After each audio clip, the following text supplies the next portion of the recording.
Hey guys, today we are next to Audi Q3 and a few days ago I've enabled the power folding mirrors with remote control, so when I lock the car, mirrors will fold, and as soon as you turn the ignition back on, mirrors will unfold.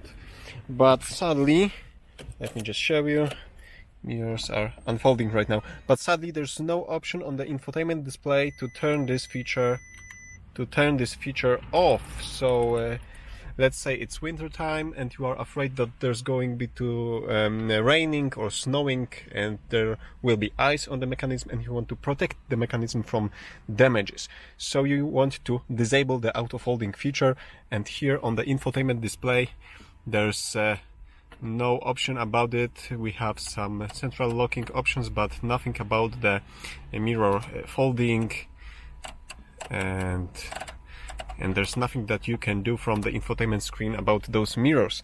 But there's luckily a thing that you can do, and I have to send big thank yous to Ruben on Facebook because he gave me this tip.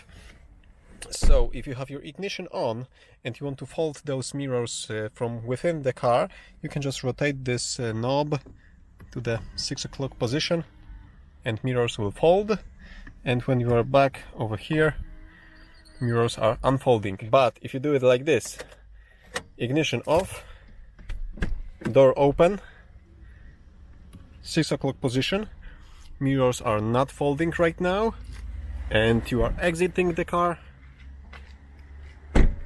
locking it with the remote, and mirrors are not folding. So this is your setup for winter time if you don't want those mirrors to be folded in automatically. Of course, you can still fold them with the control knob. Just turn the ignition back on,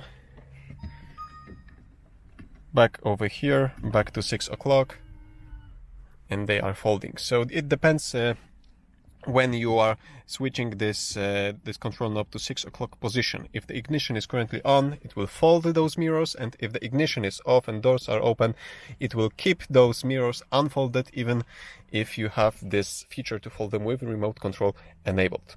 Okay, that's it for today. Thank you for watching. Give me thumbs up if you like this tutorial and subscribe for future ones. See you soon.